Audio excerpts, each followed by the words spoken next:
दोस्तों नमस्कार। आपका दोस्त रूपेश चंद्र आप सभी का पारदर्शी पार्टी में हार्दिक स्वागत करता है। साथियों, आज मैं बात करने जा रहा हूं भारतीय समाज में जाति व्यवस्था और इसके उदय के बारे में। दोस्तों, देश में जाति के नाम पे जो नफरत फैलाई जा रही है और अपनी टीम के कुछ साथियों के द्वारा जो सवाल पूछे गए हैं उसके लेकर मुझे लगा कि इस पर स्पष्टता जरूरी है।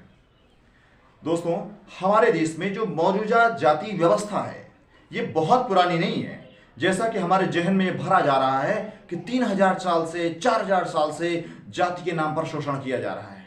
नहीं, ये बहुत पुरानी नहीं है। साथियों, इसे समझने के लिए यदि आप भारत के कुछ पौराणिक ग्रंथ ही उठा लें, जैसे रामायण, महाभारत या कुछ बौद्ध ग्रंथ, उनमें भी आपको किसी भी नाम के पीछे सरनेम नहीं मिलेगा। सरनेम मतलब जिससे जाति होने की सूचना मिलती है।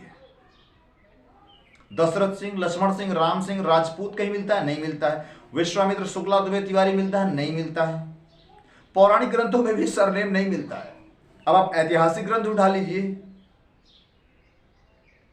वैदिक पीरियड में, तो उसमें भी आपको विभिन्न वैदिक राजाओं के सुदास,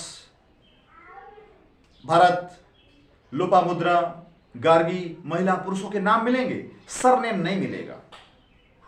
जी हाँ, आप और आगे आ जाइए मौर्य पीरियड में, वहां पर आपको चंद्रगुप्त, बिंदुसार, अशोक, उनके नाम के पीछे भी कोई जाति सूचक सरनेम नहीं मिलेगा। चाणक्य ब्राह्मण थे, उनके नाम के पीछे भी शुक्ला दुबे तिवारी मिश्रा पाणे चतुर्वेदी वाजपेयी नहीं मिलेगा। यानी उस समय तक जाति व्यवस्था नहीं थी। और आगे आप आ जाइए, शुंग वंश में आ जाइए, कण्व वंश में आ जाइए, सातवाहन वंश में आ जाइए, गुप्त वंश में आ जाइए, यहां पर भी आपको किसी भी नाम के पीछे मौजूदा सरनेम नहीं मिलेंगे। जो आज सरनेम प्रचलित हैं, जो जाति की सूचना देते हैं, ये नहीं मिलेंगे आपको। इसका मतलब जाति व्यवस्था नहीं थी। कोई भी व्यक्ति अपनी प्रतिभा के बल पर शासन कर सकता था और कोई भी व्यक्ति अपनी प्रतिभा के बल पर ग्रंथ लिख सकता था, अध्ययन कर सकता था। कहा जाता है वाल्मीकि शूद्र थे, लेकिन उन्होंने रामायण लिख डाला। वेदव्यास शूद्र थे, उन्होंने महाभारत लिख डाला। ऐतरेय शूद्र थे, उन्होंने ऋग्वेद का ब्राह्मण ग्रंथ, ब्राह्मण मतलब वो जाति नहीं, ब्राह्मण ग्रंथ का मतलब यह है कि ऋग्वैदिक संस्कृत बहुत टफ होती थी, आम जनता को समझ में आने वाली भाषा में लिखे गए वेदों की कुछ टीकाएं कह सकते हैं आप उन्हें। तो ऐतरेय शूद्र थे, उनकी मां शूद्र थी, लेकिन उन्होंने अपनी प्रतिभा के बल पर ब्राह्मण ग्रंथ लिखे। तो आपको ऐसे कई उदाहरण मिलेंगे जिसमें लोगों ने अपनी प्रतिभा के बल पर अपनी पोजीशन हासिल की।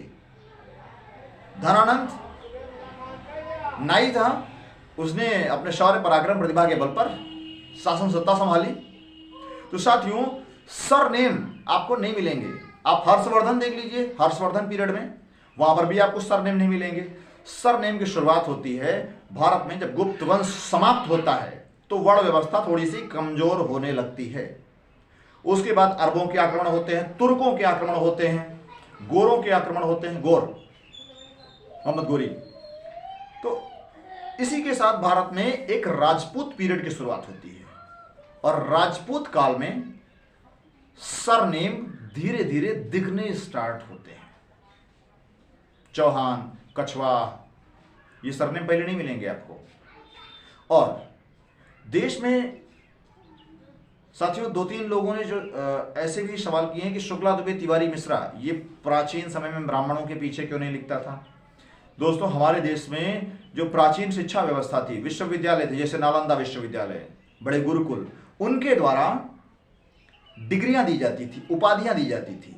तो जो शुक्ला दुबे तिवारी मिश्रा पाणे चतुर्वेदी द्विवेदी त्रिवेदी वाजपेयी, ये डिग्रियां हैं, उपाधियां हैं। एक अध्ययन विशेष करने के बाद जो डिग्री मिलती थी वो है ये।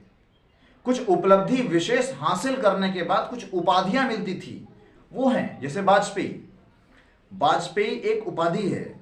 और ये प्राचीन काल में जो राजा यज्ञ करते थे, राजनीतिक यज्ञ, जैसे अश्वमेध यज्ञ, राजसूय यज्ञ, वाजपेय यज्ञ, तो वाजपेय यज्ञ कराने वाले जो ब्राह्मण होते थे, पुरोहित होते थे, उनको वाजपेयी कहा गया और धीरे धीरे वो सरनेम प्रचलित हो गया। अवस्थी एक उपाधि है। तो साथियों, ये सारे सरनेम जो हैं आज दिखाई दे रहे हैं, जो जाति की सूचना देते हैं, जाति सूचक लगते हैं, ये डिग्रियां और उपाधियां हैं। एक एग्जाम्पल समझिए, एक व्यक्ति जिसका नाम गोपाल, उसके एक लड़की ने विश्वविद्यालय जाकर अध्ययन किया और डिग्री हासिल की, द्विवेदी, त्रिवेदी, चतुर्वेदी। उसके दूसरे लड़के का पढ़ाई में मन नहीं लगा, उसने खेती करना स्टार्ट किया। तीसरे लड़के का न खेती करने में मन लगा, न पढ़ाई में मन लगा, उसने बिजनेस स्टार्ट कर दिया। और इसी बीच क्या हुआ, भारत की जो प्राचीन शिक्षा व्यवस्था थी, यूनिवर्सिटी थी, वो समाप्त कर दी गई, तहस नहस हो गई, बर्बाद हो गई। तो उनके द्वारा मिलने वाली डिग्रियां भी समाप्त हो गई। अब जिस किसी व्यक्ति को एक बार द्विवेदी की डिग्री मिल गई, उसके बेटे भी अपने नाम के पीछे द्विवेदी, द्विवेदी, त्रिवेदी, चतुर्वेदी लगाने लगे। तो दीज आर डिग्रीज, ये उपाधियां हैं, डिग्री हैं। और अगर आप पीछे जाएंगे, अभी टेक्नोलॉजी आएगी, बढ़ेगी, उसमें आप अपने मोबाइल स्क्रीन पर अपना एक बूंद खून गिराएंगे तो आपका स्कैन करके बता देगा कि आपका डीएनए क्या है। और अपने ही साथ किसी दूसरी जाति के व्यक्ति की एक बूंद खून गिराएंगे स्क्रीन पर तो पता चलेगा कि उसका डीएनए, आपका डीएनए ये बता रहा है कि आप दोनों 10-20 पीढ़ी पहले एक ही व्यक्ति के वंशज हैं। जी हां साथियों, हम में से जितने लोग इस समाज में रह रहे हैं, जो अलग अलग जातियों के भी हैं, 10-20 या 20-25 पीढ़ी पहले एक ही पूर्वज के वंशज हैं। ये पॉलिटिशियन हमें जाति के नाम पर एक दूसरे से लड़ा रहे हैं और जनता के हक, अधिकार और संपत्ति का भोग कर रहे हैं। तो दोस्तों, हमें इन नेताओं के द्वारा फैलाई जाने वाली नफरत में नहीं पड़ना है। अपने समाज में प्रेम, सद्भाव, सामंजस्य, समन्वय, सौहार्द को बनाए रखना है।